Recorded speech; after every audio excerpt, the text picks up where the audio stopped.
Okay, well, we're speaking today with Mr. Bill Hunington, one of the most respected and significant jazz musicians from New Orleans. And we'd like to get some historical background to his experience in New Orleans. And I'll start by asking Bill, what were your first musical experiences? Did you come from a musical family? Yeah, I did. My dad played the violin. My mom played the piano and sang.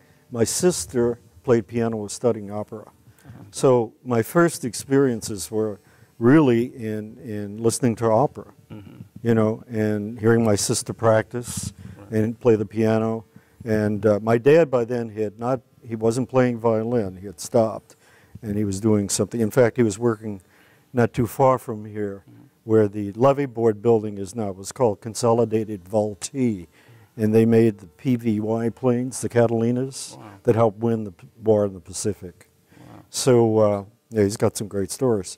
But anyway, so he had stopped playing the violin, but I was surrounded totally by music. I remember one of the first records I ever got was Peter and the Wolf. Wow. Yeah, Prokofiev. Wow. Yeah. That's interesting because New Orleans was, if my understanding, was the first city to have, American city to have opera. That's right. And so there was always been a tradition of orchestral music here. Yes. So your father was definitely connected to that. Yeah. How did you now, so you came from this musical family, and I know even though you're widely known as a virtuoso on the bass, and that's most musicians know you today. How did you? I know your first instrument was the banjo. So how were you drawn to the banjo? Well, I mean, in New Orleans, if you're from New Orleans, you're surrounded by rhythm. You're surrounded by this, you know, all these events that happen. Mardi Gras parades in those days, and especially on Carnival Day, you could catch people playing jazz in the parades. It wasn't high school bands so much as it is today. It was more like, you know, your jazz bands were playing. Right. So you heard all those beats, you know, and you heard all these rhythms. Remember, one of the first things I remember is watching a funeral from a distance and seeing the umbrellas. It was a hot day, seeing those black umbrellas go up and down and hearing the bass drum go boom, boom, boom, boom, boom, boom, and you know, they put the little symbol on a closed hand. Right. So you get this great contrast, like ting, boom, boom, ting, boom. So man, I mean, that's what caught me at first was the rhythm, and the next thing that I started, and also it was a funny thing that happened because my mom always listened to the Texaco Opera on Saturdays, but right adjacent to that station was a jazz station. So when she'd leave the room. When you leave the room, I turn on the jazz station. So my sister and she both noticed that I was listening a lot to jazz. And my sister worked at Shermer's Music Store, which was right next to the old Jesuit church, which I believe is on Carondelet. I'm not positive about that anyway, because I can't. It's kind of fuzzy. Anyway, it was a little record store where she worked, and she brought home a record of Bunk Johnson's, the record that he did in New York for Victor. And I was like totally taken with the rhythm. I mean, just the pulsation of the rhythm section, and just the way everybody played, like so funky, you know? And then right in a pocket, you know. And it just, you know, it knocked me out. Then the very next thing that happened is the band itself left New York and left Bunk in New York, and came and were doing concerts. And then at a concert, there was like a series at Congo Square that they were doing. And we went to one of them. And I'll never forget, it was a cold day, man, and I was knocked out by Lawrence. Wow. Lawrence played the banjo with a mute. You're talking about Lawrence Marrero. Okay. He played the banjo with a mute. So it didn't go clang, clang, clang, clang. It was more of a plunk sound, almost like a tenor guitar. You ever hear Bobby Gentry, that sound she got on the record? Jung, jung, you know, there was that sort of... So that feeling, and Freddie Green, so that kind of feeling, that cushion of rhythm, I said, I got to do that. I got to figure out how to do that. Right. And I remember, how old were you at this time? I was about 10 or 11. Yeah. And so I remember he was leaving the stage, he was leaving the place, the concert, and he was all, you know, we were all like in overcoats and everything. I remember just breaking from my parents and running after him and grabbing onto his coat and saying, Mr. Marrero, you got to teach me, please. And he's this little kid, you know, and he's like looking at, like having a smile, you know. He said, uh-huh. So, man, so we just kept bugging him till he finally came out to our house and gave lessons. And in those days, you know, segregation laws were in effect. We lived in Lakeview on an apartment in an old house on the second story. And he would have to come from the 9th Ward. He probably took about 5 buses, or, you know, streetcars and buses. Yeah. And it probably took him a good hour to come out, at least an hour, maybe an hour and a half to get to where we lived. And he would come out on Sundays, and he would dress in a 3-piece suit. I mean, just dressed to the nines. And he'd come and, you know, we'd have dinner on Sundays, and we always wanted him to have dinner. And this is salient to that time because you have to paint a picture of what this time was like. We'd take his overcoat from him and would hang it on a hanger. And he would take the overcoat, fold it, and put it on the floor. So this would get into, because he didn't feel like a black person should have their coat on the same rack as a white person in their home. Then he wouldn't eat at the table with us. So my parents, you know, said, okay, they'll fix up a table. So she fixed up a table for he and I so we could sit and talk to each other and socialize. Wow. So that's a heavy time. I don't think many people, the younger generation really... No, they can't relate to that. Yeah, at all. Yeah. But my parents were very, well, I guess today they would be called liberal. I mean, that word wasn't used to describe people who didn't like segregation. But my parents were very understanding of the wrongness of segregation. My sister used to take the signs, you know, the segregation signs on streetcars and throw them out the window. That's great. You know, she wasn't the only person who did that, but that was an example. Yeah, she especially hated that. So I didn't have this background of prejudice. I didn't know about prejudice till I got into grammar school.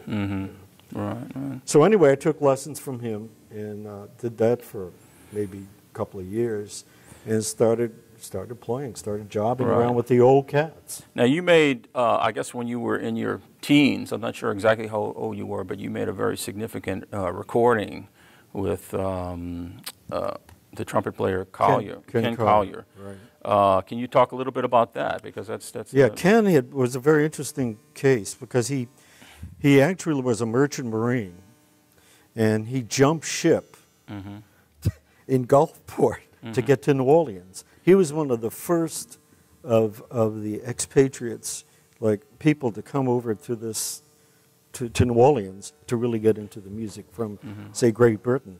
And he went around jammed with everybody, but he was illegal. So finally they threw him in prison. Oh, really? But before they did this, I mean, he was out jamming with everybody, and people were recording him and everything.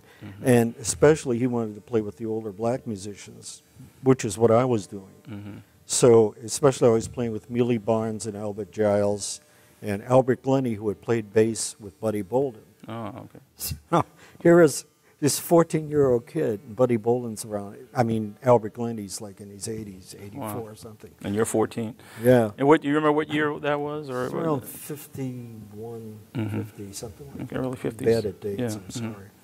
But we couldn't record in the studio because it was an integrated band. So we had to record in Mealy's apartment on La Harpe Street in the 9th Ward. So here we are playing, and Albert had a stroke. I'm not Albert. Albert Glennie had a stroke and fell, you know, and actually fell down. And they had to call the ambulance for him, and they had to call the police because they came along with the ambulance. All the way people had to get out of the neighborhood. We had to like scurry and get out. Gee. So then we did another session later on with another bass player because Albert was sick. So, yeah, that record was issued originally on Vogue, and I understand it became one of the main stimulus for that whole British trad thing, which is revival, a big deal. Right. And the Ken Collier Society comes down here now, and they have sort of a commemoration of Ken's visit here. Wow, that's very, very interesting. Yeah. Wow, that's great. And I also did a record with Albert Glennie's on this as well, for Folkways, which is being reissued. And that was with a trumpet player by the name of Charlie Love and Muley Barnes. And I was about 14 when I did that. Wow. So that's being reissued, I understand. So Wow. I just told me about that. Yeah, that's great. That's fantastic. Here's a funny story about that. John Ellis, saxophone player, I think you told me this morning. yeah, was going to the New School, taking a course in jazz history. In New York, and, yeah. Right. and the teacher played that record for him and said, you know, there's a strange thing about this record. There's this little white kid playing the banjo. And he said, what's his name? His name is Bill Huntington. And John Ellis says, I know that guy. And the instructor said, he's a bass player. And the instructor said, no, it can't be him. You're wrong. Would completely denied that John Ellis knew me. Wow, it's kind of funny really story. Funny. Yeah, that's but great. that shows, like, I think that kind of cultural. But you know, I didn't think anything about it, man. I didn't think there was a big cultural difference, and I saw the music as one continuous flow. Yeah. Well, it seems like black and white musicians have always been intermingling and being influenced by each other for a long period of time, regardless of what was happening in politics at the time. Oh man, there's some great stories about like the early modernists here, and I never really took part in this, but I knew it was happening because there were a lot of drugs involved, and I was trying to avoid that. But guys used to get together and have jam sessions, and the cops would come and break it up, say you guys can't play together, and then they would just go around the corner and reconvene. Right. Yeah, Al Boletto and Benny Clements, another great modern trumpet player, white guy, were actually arrested for playing with Earl Palmer. Wow. And Red Tyler and Ed Frank. Just sitting in, just going to sit in. Unbelievable. And the only thing that got them out of jail was that Al Boletto's father was a cop. Wow. Very interesting. That's amazing. Yeah. Well, and then let's now, how did you evolve from the banjo to the guitar? Because you went to the guitar before you actually went to bass, right? Yeah, I'll never forget when the first time I heard bebop was these friends of mine, Alden Ashforth and Dave Wyckoff, who were very instrumental in recording a lot of the music, Bill Russell was kind of their mentor. I don't know if you know that name, but he's very instrumental in documenting, especially the older black musicians in the city. And but they were kind of students of his, and they were also coming down from the New England area and doing some recording too. In fact, they did the Folkways session I talked about. They one afternoon they kind of corralled me and said, "We want you to hear this record." And they put on Charlie Parker and Bud Powell, and I went, "No, no, I don't want to hear this music." I mean, I had this fit, but it really affected me, especially Bud. You know, Bud Powell's music, man, because in those days, Bud was at the peak of his career. I mean, he was around 22, 23, and he was like, every note, you know, it was like very distinct, very clear in his chops and everything. And the time was like popping, you know. So it just, I mean, it took. So then I started sneaking around. I never forget, the first modern jazz record I got was a little 12-inch called Inside Bebop, or just Bebop, and it was all on Savoy, and it was a kind of a compilation of all kinds of people. Stan Getz,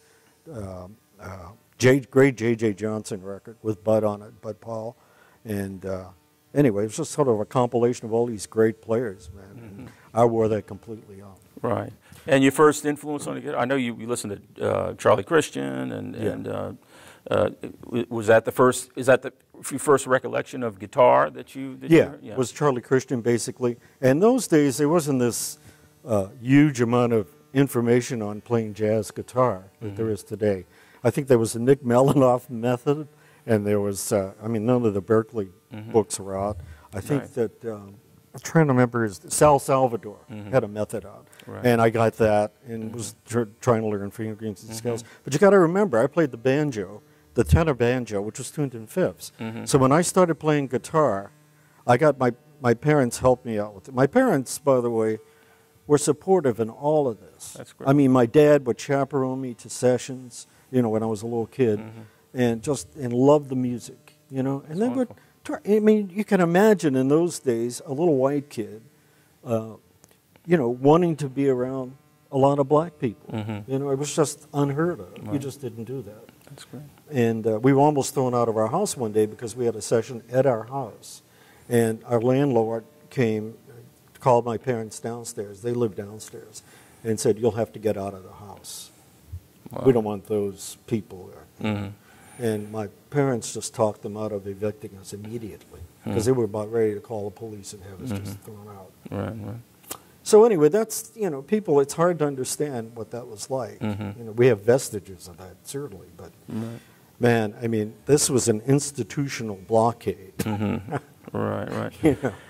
And talk about, you know. But anyway, I just wanted to get to this guitar thing because I didn't want to lose that. Right. So they got me a K tenor guitar.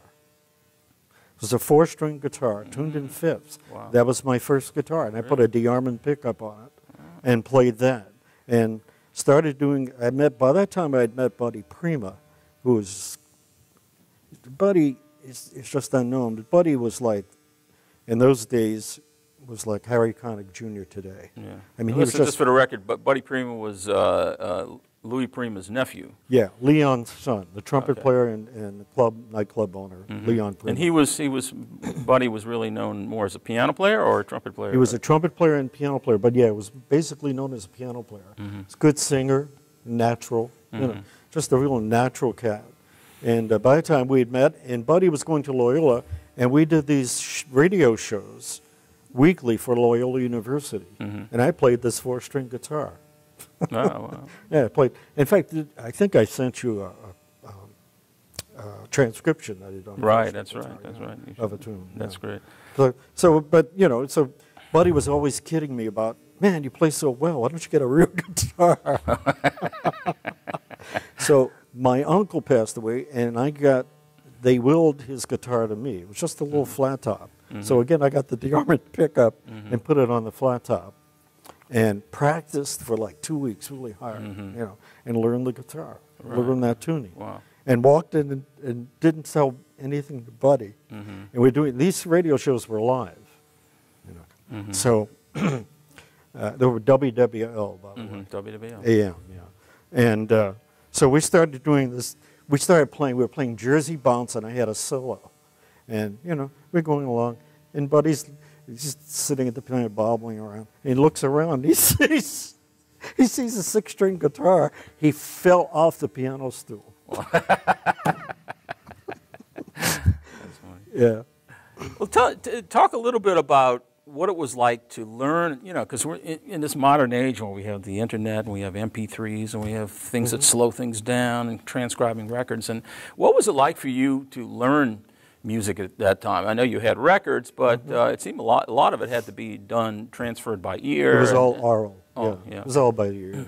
I mean, I just wore out records. You know, listening. I'll never forget that there was a music store on Gentilly Avenue. Gentilly Boulevard. Yeah, Gentilly Boulevard. Called Peterson's. And Peterson was kind of the hangout for musicians, you know, of all races, you know, strangely enough. Yeah. And I used to go there quite a bit. And I had really worked really hard to learn the changes to Lullaby of Birdland. And the way I learned them, there was this the radio program called Monitor, and that was the theme song for it. They used to, by the way, do live broadcasts of Miles when he had Train on the band and things like that. Yeah. That's great. And you know, you'd hear the applause, and it was Oh, yeah. 2 people in a joint. Yeah, I'm sure it was very Because avant-garde for that time. that was long before Miles, yeah. But anyway, so man, I would listen hard and take my guitar and listen, and okay, I hear it, the bass line's doing that. Bass Right, line. right. But that's the change is doing that. Yeah, and that's the way I learned. one opportunity to get. That's right, man. Pop and it's gone. Yeah. Right, right. So, and I remember I walked to him and I came up in the music, Mr. Peterson. I was just around 15 or something. I said, Mr. Peterson, I've got the changes to Lullaby of Birdland. And he sat back with this kind of smug smile and he said, you couldn't have learned those chord changes. That's funny. That's funny. He was a sweet old guy, but I mean, that was, you know, the feeling. And did you? So that now, when you gravitated to the guitar, did you? How much did you work on the guitar, or how little did you work on the guitar? I know that might have had something to do with you gravitating to the bass. Exactly. This article that's in front of us was a Downbeat article, and after this article came out, I was in Toronto when it came out, staying with a friend for the summer, and after this article came out, I came back to New Orleans, and I was like 2 months without a gig. Wow. And that's when I decided I'm going to play the bass. Right, right. And what it... That's true, because this article here just refers to you only as a guitar player. It has nothing to do with you as a bass player. Well, I wasn't known as a bass player at all. Right. That was taken at Joe Burton's club to that picture. That was an interesting part of my life. But anyway... and it was written by Charlie Schuer, who was Charlie a really Schuer, great... Schuer, I'm sorry. There was a great... documenter and historian of New Orleans jazz. He was quite a good drummer. In fact, he played drums with Buddy's band, with the band we had to do the radio shows and so on. All right. But let's see what my. So you felt compelled to get to the Buddy, bass. Buddy was responsible for this, because I used to spend a lot of summers, at Pretty Acres in Covington, which is now a huge shopping center, right? And in fact, we stayed, the first night we were in town, we stayed at this motel, which was right where the house was. Wow. Where I spent many summers. Interesting. Yeah, hanging with Buddy. So, but anyway, Louis used to come down to that area and Louis Prima. Yeah, take a vacation and rehearse the band there. So there was a bass. So at first, Buddy and I would get together and we'd play and we'd work on tunes and everything. And then we'd just do that. And with the guitar and piano. Then I realized, man, there's a bass here. Let me try to play this. Okay. Kind of like when you picked up the bass that time. Right. With the session. Buddy came to you and said, that's right. Yeah, don't do that. Right. That's how Bill got it. But that's how and for some reason, man, I don't know why, because I was a guitar player and I never really played bass. But I got the right fingerings right away. I think it had to do with just where the notes were going to be. And, you know, when I went to study after that, I studied with Robert Rowe, who was at the time principal bassist with the orchestra. He's a great bass player. He said, there's nothing wrong with your left hand. And I had had no training. Gee, I just kind of fell into it naturally. That's amazing. And I guess most of your significant gigs and recording sessions and stuff like that at that time were on bass. And you started playing. Who were some of the people you were playing with? My first steady gig was at the Coda Two Sisters, and it was with this wonderful old piano player, Tony D'Amore, who had been playing with everybody, man. He was an arranger trumpet player. He was originally from Memphis. He's a great piano player. And a violinist who was a classic, what I call a New York club date musician. I mean, he wasn't a jazz musician, but he played violin and he played guitar, and he played them both beautifully. And he knew everything. And so we did everything from standards to Strauss waltzes. Wow. I remember that's when I really started studying, because I had a bow to Strauss waltzes. So, you know, that was my first steady gig. Was at the Coda Two Sisters. It wasn't a jazz gig. He was playing this, this kind of music for dinner. And when did you? I know you played extensively with Al Boletto. Can you talk about a little bit about that? Or I'm not sure where that is historically, but obviously later. He called me to play 2 weeks. I think it was 2 weeks right before the sextet was. He was going to stop doing the sextet and take the job at Playboy. But he needed a bass player for 2 weeks, and I went up to Columbus, Ohio. It was my first actual real road trip. Went to Columbus, Ohio, and played with the sextet for about, I guess it was 2 or 3 weeks. You remember about what year that was? No, I can't remember. Man, it gets fuzzy around that time. Yeah. And then, so that's how we met. You know. And then later on, he hired me to play the Playboy Club, and I played with just many, many great piano players at the Playboy Club. Right. I think that's where you first met Ellis, isn't it? That's where I first met Ellis. And also Johnny played that job for Johnny's, I think it was Johnny's first steady employment. Right. He was probably very young at that time. He was just a kid. He was just getting out of college. He was maybe in his last year of college when he came to work with us. And Angel Trusclay was singing with us. And we had, and that was an interesting band too, because well, I'm getting ahead of myself because at first what I did was play for all these. There were actually 3 levels at the Playboy Club, and they had bands on every level. They had a trio in one room.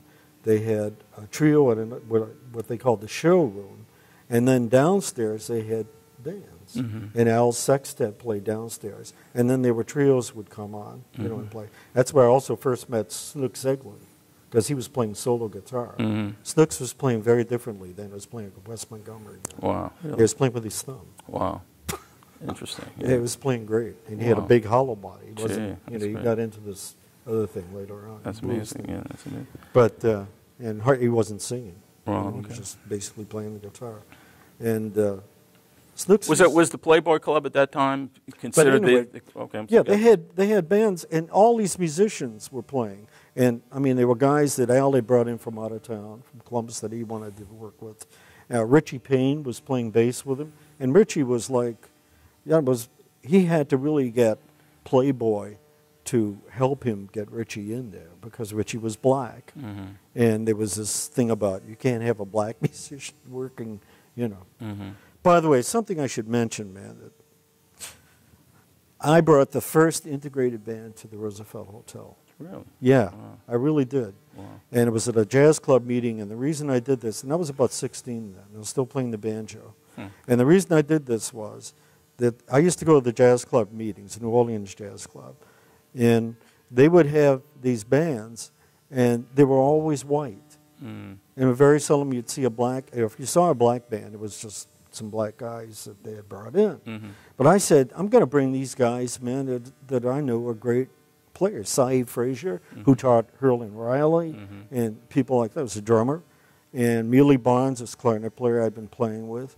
And Percy Humphrey, who was the actual originator and first leader at Preservation Hall. The Percy Humphrey, that was the band that set Preservation Hall up, you know.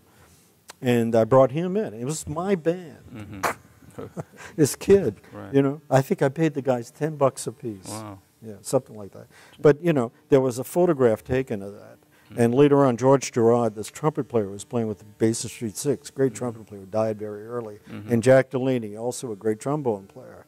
And Doc Souchon, who was a big, an incredible supporter of music and musicians, he used to operate on musicians free of charge if they needed it. Wow. You know, he was a wonderful guy. Wow. He came and sat in on 6-string banjo.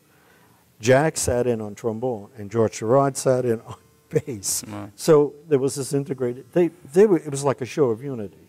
There was a photo taken of it, and I loaned that photo out to someone. And every time I tried to get the photo back, I got a different story. Oh. So I've lost the photo. And later on, it was put on, that photo was cropped and put on the cover of the Jazz Journal, a magazine out of England. And they called it Percy, mine was cut out of it. And they called it Percy Humphrey's Band. Ah, interesting. Yeah. Wow, that's terrible. But But I mean, that's some early stuff that happened. Right, right. And so it seems like New Orleans always has at least one or two significant, what I'd call jazz clubs, where people get a chance to play. Yeah. At that time, was the Playboy Club considered one of those kind of places where you could play whatever you It was wanted? an oasis. It was an oasis. Al Bolito and the Playboy organization, I mean, you can talk about what a corny organization it was Right. in the sense of, you know, Right. objectifying women and so on. But from the standpoint of supporting jazz, they were the end. You know, I mean, Hugh Hefner was right behind it. And that was the policy of the club. Right. They had jazz bands, they had jazz musicians, major jazz musicians working all over the country in those clubs. Right. You know, and man, look, 3 bands working in one place. That's amazing. You know, that really is amazing. So you know, there were Richie Payne was playing. There were Frank Crone was another great bass player who was originally from here, was playing in a band, and I'm playing, and you know, Jay Cave, or another great bass player from Philly, who really taught me to play. I was playing guitar a lot then. In fact, it was on that gig at Joe Burton's. Right. Jay Cave was playing bass, and I just from watching him and hearing how he put together lines in back of what we were doing. That's interesting because I mean that's how because I started on bass. I know. Before guitar, and you were my main influence. And I used to just study the way you would play lines. It was just amazing. Wow. Yeah, and the way you would solo too. I was amazed at how you could your ability to solo on the bass. But let's talk a little bit about your recording discography. You've recorded with so many significant musicians throughout your career. I know you did stuff with well, you can speak to that. But can you think of some of your favorite recordings that you've done that you feel are really most exemplify your ability to play and your best playing? About that. I guess the record I made with Al Boletto is interesting because I played electric bass on that. And that was the first. What was the name of that record? That record was Coach's Choice. Coach's Choice, right. And it came out on a 33.5. And then later on, and you played bass, electric bass on that. Played electric bass on that. Yeah. And that's when, that's after I had left town for a long time and lived in Atlanta and so on. I came back to work at the Playboy Club with Al, and it was basically like a cover band. I mean, we did Stevie Wonder tunes and all this stuff. I remember writing out Too High for Angèle because she wanted to do that Stevie Wonder tune, and tunes like that. And so we actually and Frank Pizzullo was a pianist, great pianist and composer, and he was the head. Actually, he started the Loyola Jazz Department, but he was on that session. He played piano on that session, and he wrote a bunch of tunes on that session. But yeah, I played electric bass on that session. Cool, that's great. Yeah, that was the first electric bass session, and then I did some, bunch of. When I was in Atlanta, I played almost exclusively electric bass because I do all these sessions. Oh, I see. There were a lot of sessions. There was a lot of session work in Atlanta. It was all commercial work, right? For the most part. Yeah, and you've done movies. You've done some film scores with Benny Wallace and Aretha Franklin. And, White Men Can't Jump with Aretha. It was an right. amazing experience playing behind her. Right. Great. Yeah. That's great. Yeah. Well, what is it like? I know you were born and raised in New Orleans, and until the mover called Katrina came and kind of diverted your life. I know you've since moved on to live in Arkansas now. But what is it about New Orleans? Being from New Orleans, I mean, it seems like it has a very unique ambiance, and it has a very interesting. I feel it produces many interesting musicians and great players. Yeah. Talk a little bit about being from New Orleans. Just think there's, well, especially when I grew up, I think there was this cultural, I hate to use a word like this because it sounds affected, but milieu, and there were all these influences, and that you can't, it's hard to get them in another place. Then the interesting thing about New Orleans is it's kind of isolated, being in southeast Louisiana, that if you just go across the lake, or at least in that time, if you just cross the lake, it was like going into a different world. Also, I think that New Orleans was basically a Latin Catholic sort of community, and that made people more lenient, tended at that time to be more lenient and more able to mix and more able to, to integrate in not only in racially, but in ways that are cultural, like take an interest in other people. I think, I'm not saying that Catholics are lenient, I didn't mean to say that, but there's something about that atmosphere that creates a kind of, this creates this gumbo, I think also the fact that people in New Orleans dance. Yeah. I think it's, I mean, my mother, and, it's a great dance. I mean, that generation people just love to dance, and it seemed to me that kind of caused I guess it caused or created more opportunities for musicians and jazz musicians and people who would play music that could be danced to, more opportunities to play. That's a very good point. Yeah, there was more. Right, there were more events. Right. I mean, there was Millenberg right out here. Sure. With all these clubs where people could play. There were And I think the climate has something to do with this too, because there were a lot of outdoor events, Right. and people had music. So there was always music for these events, you know, in various parks. And I think that's a big part of it. Also, I think it's the Latin influence. I think you can't discount that, as far as, especially as far as rhythm goes. Right, you know. sure, for sure. I mean, you certainly hear it in second line music. Sure. Even when I was playing traditional music, which is basically a kind of a sometimes 2-beat, but very 4/4, especially if you played like the kind with the guys I played with. There was a drummer by the name of Albert Giles, and I'll never forget the way he played 4/4. You know, yeah, he'd play on the snare drum, play what we call the press roll. But what he would do is he did that, but he would break those beats up. So it was you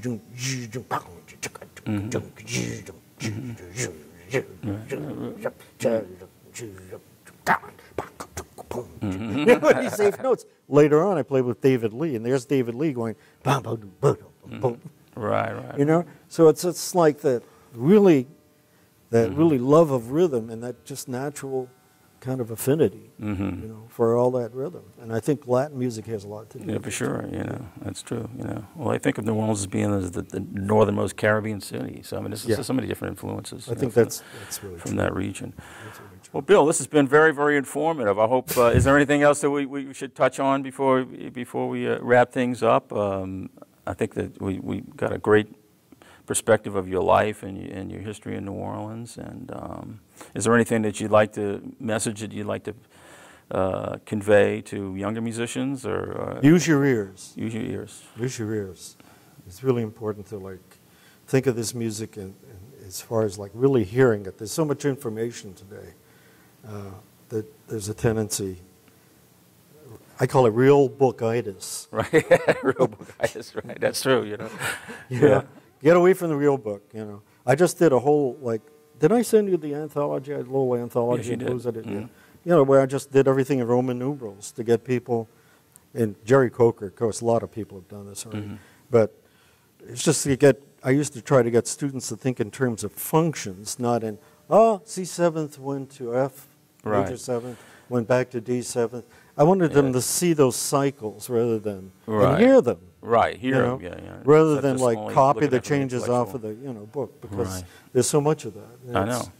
That's it just seems like the older generation of musicians. I mean, that's predominantly the way they learn. And I think that's something that we need to realize. And of course, we here at the University of New Orleans, we definitely try to convey that message to our students for sure. You know? Yeah, right. But that's really important. Well, thank you so much, Bill. Thank you, Steve.